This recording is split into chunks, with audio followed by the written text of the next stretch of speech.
संसद में अब भ्रष्ट, शर्मनाक, जुमलेबाजी जैसे शब्द इस्तेमाल नहीं किए जा सकेंगे। ऐसे बहुत से शब्द असंसदीय घोषित किए जा चुके हैं। लोकसभा सचिवालय ने असंसदीय शब्दों की एक नई सूची जारी की है, जिसमें करीब 1500 शब्द हैं। विपक्ष ने इसे आवाज दबाने की कोशिश बताया है। वहीं लोकसभा स्पीकर ओम बिरला ने कहा है कि किसी शब्द को बैन नहीं किया गया है, कोई भ्रम न फैलाए। ऐसी सूची हर साल निकलती है। देखिए राजीव रंजन की ये रिपोर्ट। संसद में हंगामा, शोर शराबा और आरोप प्रत्यारोप, ये एक आम नजारा हो चला है। लेकिन इस आरोप प्रत्यारोप में अब बहुत सारे शब्द नहीं होंगे। लोकसभा सचिवालय ने 1500 ऐसे शब्दों की सूची बनाई है, जिनमें उल्टा चोर कोतवाल को डांटे, खून से खेती, शर्म, गद्दार, गधा, गिरगिट, घड़ियाली आंसू, जयचंद, दोगला चरित्र, शकुनी, जुमला जीवी, लॉलीपॉप, शर्मनाक, गाली, धोखा, भ्रष्ट, ड्रामा, पाखंड, अक्षम आदि शामिल है। विपक्ष इसे लोकतंत्र की आवाज दबाने की कोशिश बता रहा है।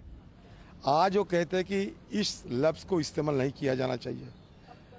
दूसरे दिन कहेंगे कि सदन के अंदर आना है तो भगवा ड्रेस पहन के आओ। तीसरे दिन कहेंगे कि सदन में आना है तो निरामिष भोजन करके आओ। सरकार जो है, जितने इस देश में इंडिपेंडेंट इंस्टीट्यूशंस हैं, उन पर दबाव बना करके विपक्ष की आवाज को दबाना चाहती है। लेकिन हम जनता के चुने हुए प्रतिनिधि हैं, हम आंदोलन से निकले हुए लोग हैं। हम सरकार की इस मंशा को इतनी आसानी से कामयाब नहीं होने देंगे। कुछ इस प्रकार का आलम है कि हम इन शब्दों के विरोध में इस गैग ऑर्डर को सरकार की तानाशाही भी नहीं कह सकते, क्योंकि शब्द तानाशाही भी इस अनपार्लियामेंट्री लैंग्वेज की लिस्ट में सरकार ने जोड़ दिया है। ये गैग ऑर्डर देखकर लगता है कि सरकार सच्चाई से डरती है।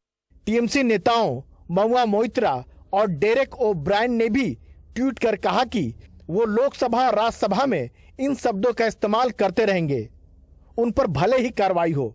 राहुल गांधी ने तंज कसते हुए ट्वीट किया है, नए भारत का नया शब्दकोश, असंसदीय विशेषण यानी बहस और चर्चा में इस्तेमाल होने वाले वे शब्द जो सरकार चलाने के प्रधानमंत्री के तरीके को ठीक ठाक व्याख्या करते हैं, अब उनके इस्तेमाल पर रोक लग चुकी है।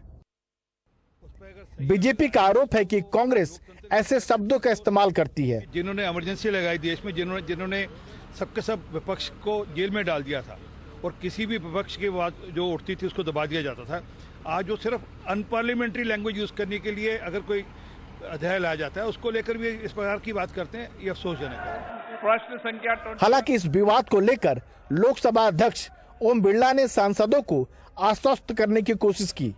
संविधान में बोलने की अभिव्यक्ति उसको कौन रख सकता है? आप कह रहे हैं बैन कर दिया, प्रतिबंधित कर दिया, ये बैन प्रतिबंध कभी नहीं हो सकते। ये तो एक नियमित प्रक्रिया है। घड़ियालो आंसू बोले, किसने बोले? घड़ियालो आंसू बोले सत्ता पक्ष के लोगों ने। तो फिर प्रतिपक्ष वाला क्यों वो आरोप लगा रहा है? क्यों लगा रहा है बताइए, और नाम बताऊं किसने बोला घड़ियालो आंसू? लेकिन असली सवाल यह है कि क्या 1500 शब्दों पर पाबंदी से संसद के भीतर असंसदीय नजारे नहीं दिखा करेंगे? सच तो यह है कि कोई भी शब्द संसदीय नहीं होता, उसको उसका संदर्भ शालीन या अशालीन बनाता है। इसलिए कुछ शब्दों पर पाबंदी लगाकर संसद की गरिमा बहाल नहीं की जा सकती। सांसदों को अपने व्यवहार को और ज्यादा लोकतांत्रिक बनाने की जरूरत है।